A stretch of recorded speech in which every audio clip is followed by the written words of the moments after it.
Listo.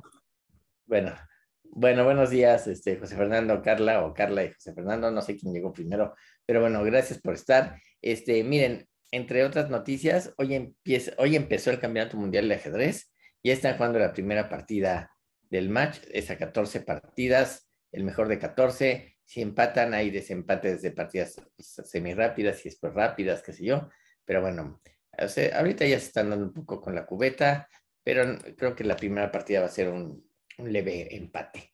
Pero bueno, este, algo que les quería comentar ahora es, bueno, quiero ver estas cuestiones de patrones que son muy interesantes para poder hacer programas que jueguen al ajedrez sin tener que calcular tanto como muchos programas actualmente lo hacen, ¿no? Hay gente que dice que el enfoque en los patrones es útil más para el ajedrez humano que para el ajedrez por computadora, ¿no? En el ajedrez por computadora el cálculo de muchas variantes se, pues lo resuelve la computadora, ¿no? Entonces, no tiene que discriminar, simplemente calcula más y dice esto no, esto sí, mientras que el ser humano, cuando juega al ajedrez, discrimina muchas cosas y dice, no, estas ni siquiera las voy a analizar porque son malas, ¿no? Y a lo mejor en esas jugadas que cree que son malas, hay alguna jugada buena que sirve. Bueno, eh, en el año 77, 78, por ahí, u 80, menos del año 80, 80, 81 máximo, eh, bueno, empezaron a surgir los programas de computadora para microcomputadoras. Ya hemos visto desde Sargón en adelante, ¿no? A los programas de los alemanes, Fritz y Junior y Schroeder y todos esos, ¿no? Y después salieron Stockfish, que es uno de los más importantes.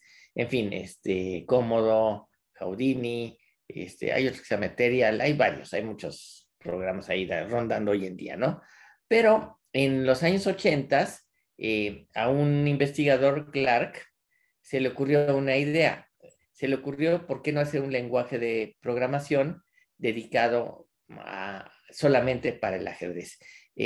La idea se parte un poco de, por ejemplo, yo tengo una tarjetita electrónica que contiene que contiene una serie de chips y demás, que se programa en diferentes lenguajes. Puede ser C, puede ser Basic, puede ser Pascal, puede ser Python, no sé qué.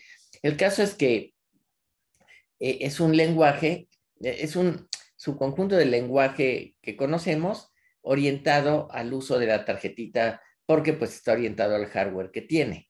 Entonces, igual, por ejemplo, ustedes usan R o usan MATLAB o usan matemática, bueno, pues son lenguajes de programación que sirven para propósito específico, que es hacer matemáticas, ¿no? No son los lenguajes de propósito general, como podría ser Pascal o C o cualquier lenguaje que ustedes quieran, que son para desarrollo de aplicaciones en general, ¿no? Entonces, alguien, Clark, un hombre que se apellida Clark, se le ocurrió la idea, déjenme ver si tengo su nombre, Mike Clark, se le ocurrió la idea de hacer un compilador de ajedrez, un lenguaje de programación que tuviese un compilador de ajedrez, ¿no? Y Clark escribió un artículo que se llama Some Ideas for a Chess Compiler, algunas ideas para un compilador de ajedrez, ¿sí? Que plantea todo lo que habría que hacer, pero no lo hizo, ¿no?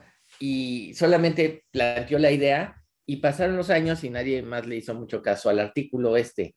Hay un estudiante que ya falleció, que era mi tesista, era mi primer tesista, y le interesó la idea de probar la idea del compilador de ajedrez que promovía Clark, porque en este seminario lo había tomado, este, y ya estaba por terminar prácticamente ya había acabado el trabajo, pero pues un día se tiró por una ventana y se mató. Entonces,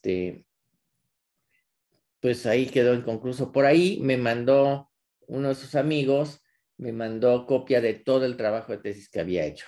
Entonces, si a alguien le interesa hacer tesis sobre este tema en particular, pues ya podemos apoyarnos en las ideas que, este, que este estudiante hizo, que era muy capaz, pero pues no sé qué problemas tenía encima que de pronto decidió que no valía la pena vivir y se tiró por la ventana.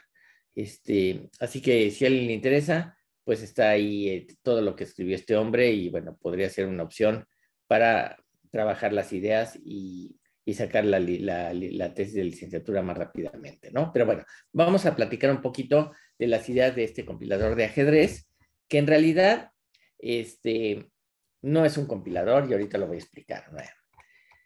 Clark, inicialmente, les voy a mandar el artículo de Clark también, y inicialmente plantea dos de los programas de ajedrez que marcaron la pauta en muchos sentidos en los programas de ajedrez. En el 67, Greenblatt escribió un programita y Atkin y Slate en el 69 escribieron otro. Estos programas no los revisamos nosotros porque eran bastante malitos, ¿no? Eran muy, muy simplones. Y estos dos programitas estaban basados en el artículo de Claude Shannon que sí vimos. Claude Shannon es básicamente el creador del artículo más importante del ajedrez por computadora que se hizo en 1950. Claude Shannon, lo dije en su momento, se ve que entendía de ajedrez y escribió un artículo diciendo cómo debería ser un programa que jugara. Ojo, no perdamos la perspectiva que Claude Shannon no tenía computadoras como nosotros en casa, ¿eh? O sea, eran las máquinas grandes, los mainframes, y no tenían ni las facilidades mínimas que tenemos hoy, ¿eh? Bueno, Claude Shannon hablaba de una función de evaluación y un algoritmo minimax que encuentre la mejor jugada de acuerdo a determinada profundidad. El minimax, que lo veremos pronto, es un algoritmo que minimiza la ventaja del rival y maximiza la propia, ¿no? La función de evaluación de un programa de ajedrez es entonces el truco importante, ¿no? Y es en cierto sentido parte del secreto de muchos programas de ajedrez. No dicen cómo funciona su función de evaluación para evaluar las posiciones, ¿no? Bueno, el caso está en que Clark también menciona que Samuel escribió un programa de damas inglesas que podía batallar contra el campeón del mundo en este tema, ¿no? Y aunque el trabajo de Samuel, que trabajaba en IBM, es importante, el problema de jugar las damas inglesas se resolvió hace muchos años, no hace muchos, pero hace algunos años, ¿no? Y lo resolvió un canadiense, me parece, un par de canadienses, pero tiene menos complejidad que el ajedrez, ¿no? El caso de las damas inglesas es una referencia obligada porque muchas técnicas usadas en los programas de ajedrez se usan en los programas de damas, ¿no? Como Samuel intentó en su momento. Samuel, déjenme decirles que corría su programa de damas en las noches, cuando las computadoras de IBM no se usaban, ¿no? Y bueno, para que vean las dificultades que había, ¿no? No llegaban a su casa y decían, a ver, voy a poner mi programa a jugar, ¿no? Pues no había ¿no? No había ninguna esa posibilidad, ¿no? Bueno, eh, eh, un punto importante y quizás una parte fundamental en el estudio de la representación de las posiciones de ajedrez, que es la evaluación que se hace de las posiciones para saber si son ganadoras o ventajosas, parte de un trabajo de un psicólogo holandés que se apellida De Groot, en donde hizo una tesis al respecto y lo que hizo es le pidió a una serie de jugadores, había maestros y aficionados que recordaran posiciones a las que se les mostraba por pocos segundos.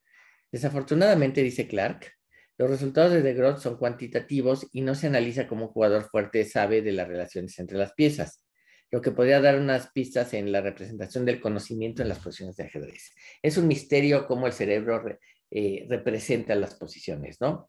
Por otra parte, Mikhail Botvinnik, que fue campeón mundial de ajedrez y el primer campeón mundial de la posguerra, hizo un programa de ajedrez en su momento en la Unión Soviética. Él era ingeniero electrónico, en donde construyó una descripción, la cual llamó un mapa matemático de la posición, basándose en las piezas que atacan y las que defienden. Sin embargo, no continuó esta idea y la abandonó por alguna razón y se dedicó a un enfoque más convencional y más conocido, ¿no? Pero su idea no era tan mala, ¿no? Bueno, todo esto, dice Clark, sugiere la posibilidad de hacer un lenguaje de programación orientado al ajedrez. Así como les decía, hay lenguajes de programación orientados por ejemplo, para desarrollo de microcontroladores o procesadores específicos o programas que hacen, que son para ciertos procesos. Les pongo un ejemplo. El otro día que andaba ahí medio, tenía una infección estomacal y andaba hasta con fiebre, pues tengo un termómetro digital y el termómetro digital tiene un display chiquitito, chiquitito para mostrar solamente pues la temperatura, ¿no? Bueno, pues el desarrollo de ese termómetro digital, pues obviamente es un microprocesador que tiene un display y qué sé yo, y tiene ahí un elemento para poder medir la temperatura y no se necesita C++ o C Sharp o Python en su más sólida expresión para poder hacer un programa que haga eso, ¿no? Es decir, probablemente el desarrollo se hizo en un microprocesador, en una tabletita, y después solamente se quitó todo lo que no servía y se dejó el termómetro, ¿no? Es decir, el desarrollo se hace en un lenguaje de programación que está orientado al hardware, orientado a ciertos temas, ¿no? Como les decía, como los lenguajes de programación, como hay uno de estadística muy famoso, que no me acuerdo cómo se llama, pero está R, que ahora se usa mucho. Es un lenguaje de programación, pero orientado a estadística. COBOL, por ejemplo, es un lenguaje de programación orientado básicamente a bases de datos y se usa por eso mucho, incluso hoy en día, en los bancos, ¿no?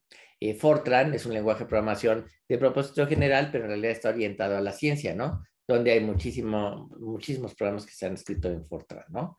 Bueno, Clark decide basar su lenguaje en Algol 60.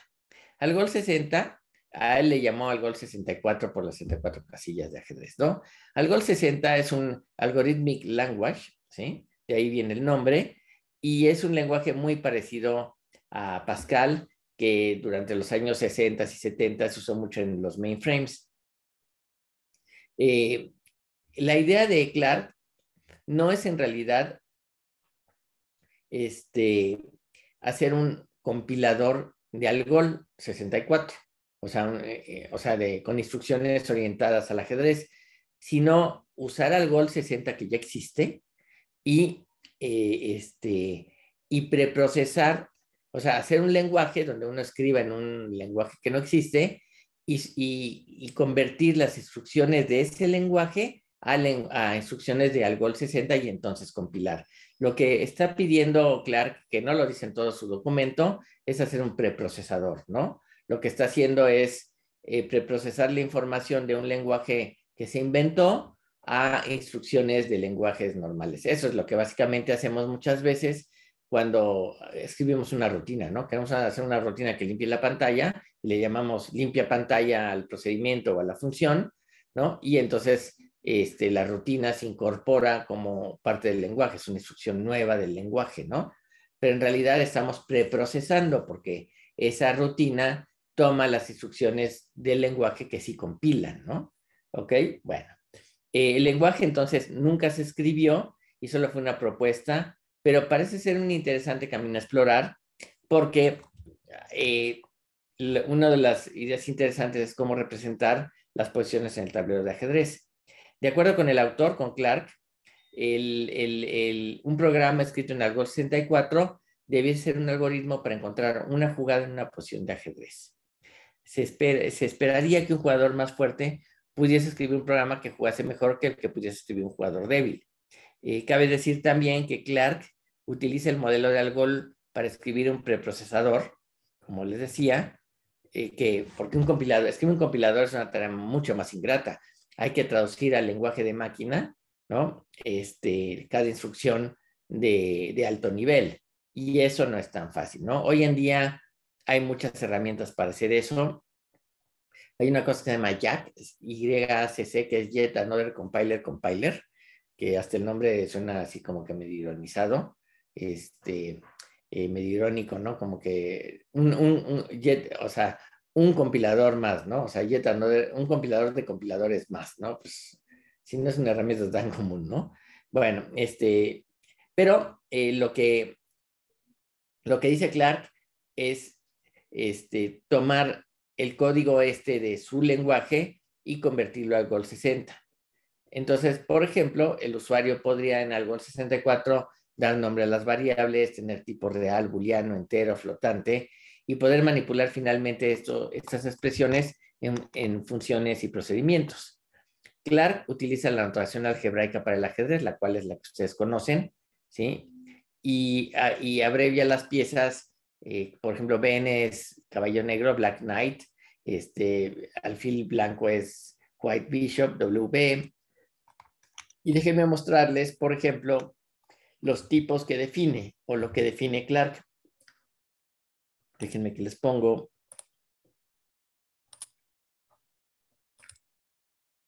Ok, aquí pueden ver el tipo, es fila, rank, es de 1 a 8, columna, file, es de A a H, o sea, son las coordenadas.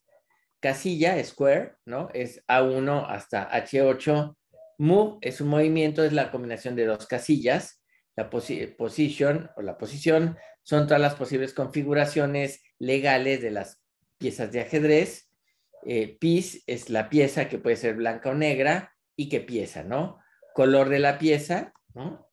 Blanca o negra, pieza, rey, alfil, caballo, torre. Integer lo define como un entero y predicate lo define como una variable booleana de verdadero o falso, ¿no? Eso es lo primero que define este señor. Y a partir de ahí, él genera listas de variables del mismo tipo, lo cual llama square list, move list, etcétera, ¿no? Son procedimientos que él se inventa, ¿no? Clark define un vector como una lista de tipos mixtos que describen una posición. Sin embargo, usa la sintaxis de Algol 60 y en lugar de usar el símbolo de igualdad A igual a B, por ejemplo, o A dos puntos igual a B, utiliza is, ¿no? A is B, ¿no? O A is 4, ¿no? Bueno, esos son detalles menores, pero según él eso mejora la legibilidad del código y eso es lo que muchas veces en Prolog también, en ciertos Prologs se puede hacer eso, pero eventualmente la gente usa igual porque es más común, ¿no? El lenguaje tiene instrucciones como for, para una variable en una lista de cosas se pueden hacer procesos interactivos, ¿no? Ok, pero curiosamente Clark no declara operadores aritméticos, o sea, sumas, restas, multiplicaciones, divisiones, y si acaso se requiere hacer alguna operación, se llama a algún procedimiento para eso. O sea, hay que definir procedimientos suma, resta, multiplicación, división, etcétera, ¿no? Ahora, no habría necesidad de hacerlo porque ya algo lo tiene, ¿no? El autor además pone detalles sintácticos para las variables y las constantes. Por ejemplo, los nombres definidos por el usuario deben aparecer todos en mayúscula, mientras que las constantes y las palabras reservadas se ponen en minúsculas, usando como separador el guión bajo. Esto, desde luego, que hoy en día ningún lenguaje de programación lo necesita hacer.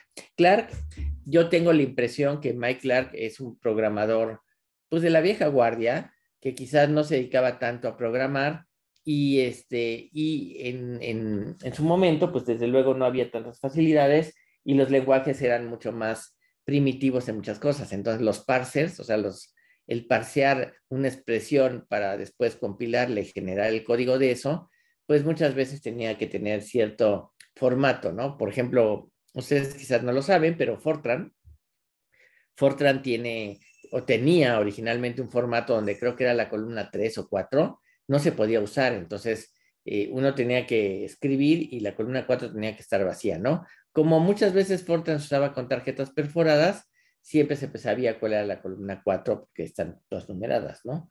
Pero ese tipo de restricciones de los lenguajes ya no se usa, eso no existe, ¿no? Bueno, entonces Clark define ciertos procedimientos como Square Procedure, que dice la casilla desde donde se mueve, por ejemplo, from move es desde qué casilla se mueve una pieza. Move to Square Position lista todos los posibles movimientos de una casilla. El color piece es pues, el color de la pieza, ¿no? La pieza de una casilla que se mueve una casilla se pone piece, Square Position, ¿no? Entonces tiene una serie de procedimientos que define el lenguaje de programación, ¿no? El autor entonces propone la creación de un preprocesador que pueda traducir el código de Algol 64 al Algol 60 para finalmente poderse compilar. Sin embargo, Clark propone algo que parece que es de suma importancia y creo que no se ha hecho en definitiva, incluso con los esfuerzos de otros personajes como Donninger y George, ¿no? Que es la generación de un lenguaje especializado para el ajedrez que podría comunicar algoritmos de ajedrez evitando la duplicación de esfuerzos. ¿Qué es lo que hacemos cuando programamos? O sea, si ustedes programan hoy en día, ya existen rutinas para hacer editores de textos, ¿no? Como el blog de notas o cosas sencillitas, pero que muchos lenguajes de programación ya dan esas facilidades porque hay muchas aplicaciones que requieren de un editorcito en modo texto o que se necesita una rutina que ponga mensajes. O sea, hay una serie de rutinas que ya están recontrahechas de toda la vida, ¿no? Y son muy comunes como generar una ventana, todo ese tipo de cosas ya está recontrahecho, ¿no? No hay que volverlo a hacer, ¿no? Igual, por ejemplo, si pensamos en la parte gráfica, todo el mundo usa el formato JPG, pero a ver, lean una imagen JPG, o sea, a mano, a pie, o sea, háganlo sin necesidad de usar una biblioteca. Bueno, es un circo monumental, ¿no? Entonces lo que uno hace es, pues carga uno ya la biblioteca, que le dice lee imagen JPG y la despliega en un canvas y ya, ¿no?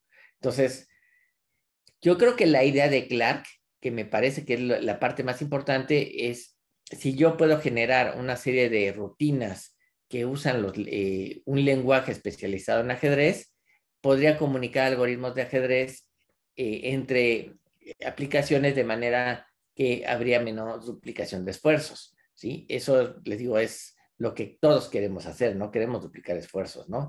¿Se acuerdan cuando les hablaba del protocolo UCI? Bueno, el protocolo UCI es el Universal Chess Interface, que permite que un programa se comunique con una interfaz gráfica, ¿no? Entonces, bueno, alguien escribió un programa que hace el tablero muy bonito, las piezas muy bonitas, todo está genial, pero no juega al ajedrez. Y entonces lo que hizo es un protocolo de comunicación entre ese programa y el programa de ajedrez que le pasa las jugadas, el usuario lo ve en el tablerito electrónico y cuando hace una jugada en el tablerito, esa se envía al programa de ajedrez, analiza la posición de ese programa y regresa con la jugada de respuesta, ¿no? Bueno, eh, dice, Clark suponía que esto sería interesante para hacer un trabajo doctoral, pero yo creo que hoy en día, con los avances que hay, puede ser un trabajo relativamente fácil de hacer en 3, 4 meses para una licenciatura en cómputo, ¿no? Entonces, eso es básicamente lo que Clark quiso hacer. Lo que este alumno había hecho, mi tesista, hizo dos cosas. Uno es, vamos a hacer un preprocesador, como dice Clark, siguiendo las instrucciones de su artículo, tratando de hacer exactamente lo que él dijo que había que hacer. Muy bien. Y después la segunda parte es hacer un programa de ajedrez con un lenguaje de propósito general, como puede ser Python, y después comparar cuál de los dos es más rápido, cuál de los dos es más útil, y entonces sacar conclusiones contrastando ambos enfoques. Uno es un lenguaje específico para cosas de ajedrez o usar un lenguaje de propósito general. Hoy en día, yo les podría decir que la balanza se ladeaba básicamente a un lenguaje de propósito general, porque la realidad es que ya tienen muchísimas posibilidades que antes no se tenían, ¿no? Primero, el hardware es mucho más avanzado, el software hace muchísimas cosas, los lenguajes de programación hoy en día tienen cualquier cantidad de bibliotecas, y entonces lo que decía, lo que hizo mi alumno fue decir, bueno, ¿qué tal hacer un programa usando una biblioteca de ajedrez ya descrita? ¿Sí? En lugar de tener un lenguaje de propósito específico como el ajedrez, ¿no? Sino que tengo una biblioteca que es la que uso. Y finalmente es un poco la idea de Clark. Si se ponen a pensar, un lenguaje de propósito particular, de propósito particular orientado a un tema, pues básicamente es hacer una biblioteca de funciones que solamente trabajen con el tema que queremos. Les pongo un ejemplo. Imaginen que quieren hacer un programa como WASE o como Google Maps, ¿no? Bueno, pues tiene que hacer una biblioteca que permita leer un mapa, que permita posicionarse sobre el mapa, que permita desplegar el mapa, que permita pintar sobre el mapa. Es decir, hay que hacer una serie de funciones así, que son como las primitivas del lenguaje que permitirían eventualmente después usarlo en el lenguaje. Pero no es un lenguaje de propósito específico para hacer mapas, no, es un lenguaje de propósito general que tiene una biblioteca especializada para trabajar con ese tema. Y entonces la virtud es que ya no tengo que pensar en a bajo nivel para saber cómo estaba hecho en bajo nivel las cosas, sino que es muy fácil en alto nivel, pues simplemente mando llamar las rutinas que necesito y esas rutinas se compilan o se interpretan de alguna manera, ¿no?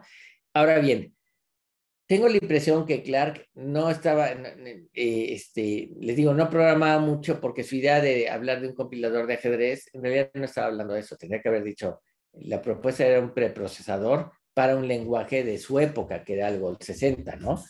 Y bueno, pues no digo que no sea, vamos, son detalles, pero al final de cuentas, él se ahorra el trabajo de escribir el compilador, ¿no?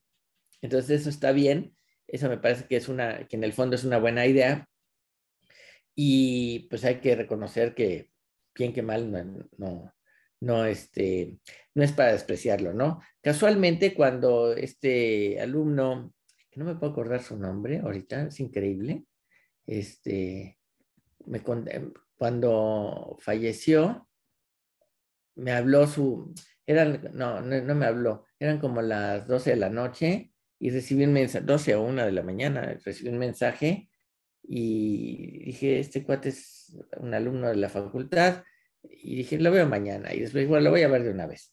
Y lo veo y me cuenta la historia ahí que este amigo se tiró por una ventana y se murió. Y entonces, mal momento para ver un mensaje de esos, porque ya no dormí en toda la noche pensando en qué habría pasado, ¿no? Sí, fue una pena porque era un buen programador, era muy capaz, daba clases en la facultad, era ayudante, ya se iba a recibir. No sé qué pasó ahí, bueno. En fin, el caso es que, bueno, está ahí su trabajo, entonces, pues queda la posibilidad, ¿no? Si a alguien le interesa, podemos retomar el trabajo y habría que ver, yo me acuerdo que cuando revisábamos el trabajo del estudiante, veíamos, él me decía, mira, Clark, aquí no dice con toda claridad lo que hay que hacer, ¿no? Entonces hay que asumir algunas cosas. Y le dije, bueno, pues asume lo que haya que asumir y todo lo tenía ya reportado. Hay por ahí un bosquejo de tesis y yo creo que si a alguno de ustedes les interesa, pues bien podría hacer tesis sobre eso porque ya hay mucho trabajo avanzado. Creo que él lo hizo en Java, si mal no recuerdo. No usó Python, usó Java, me parece. Pero ahorita no me acuerdo, ¿no? Eso fue hace un par de años. En fin, bueno, el caso está en que el trabajo de Clark se publicó en alguna revista arbitrada y eventualmente pasó a ser parte de un libro que les voy a mandar, que es un compendio de los mejores artículos de ajedrez que se publicaron en los años 70 a 90, por ahí, de acuerdo al criterio de David Levy que ya hablamos de la apuesta de Levy, me parece, ¿no? David Levy fue el que promovió esta apuesta de jugar contra las computadoras y ganarles a todas, ¿no? Y es un especialista en ajedrez, es un maestro internacional y además pues es doctor en ciencias de la computación, en fin.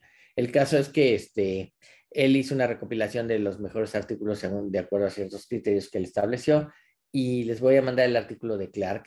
Y curiosamente, cuando empezamos a trabajar sobre esta tesis, en el departamento, no querían aceptar, en el departamento de matemáticas no querían aceptar la tesis porque decía que era un artículo antiguo. ¿Y eso qué? Entonces tuve que ir a hablar con el coordinador para decirle, ¿y eso qué? ¿No?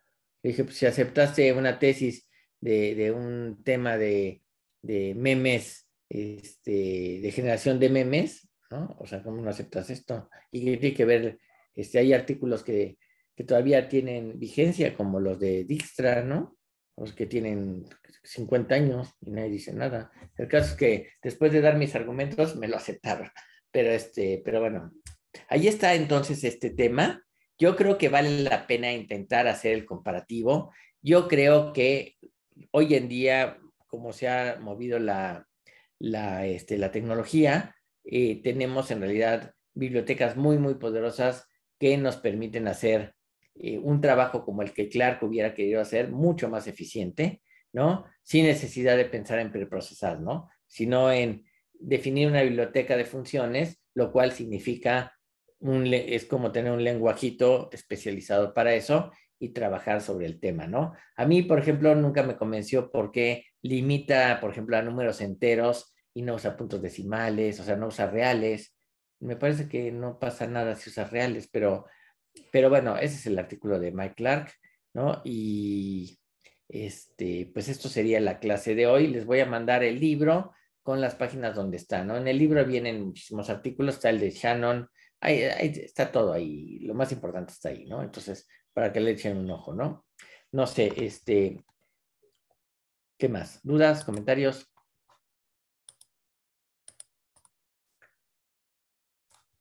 Muchas gracias, Carla. Pues sí, fue muy penoso lo que pasó ahí, porque nadie se lo esperaba, ¿no? Nadie se lo esperaba. No sé qué pasó. Muy gacho. Y bueno, ya en la facultad ha habido más de un accidente de esa naturaleza. Un cuate se cayó bueno, se tiró, creo,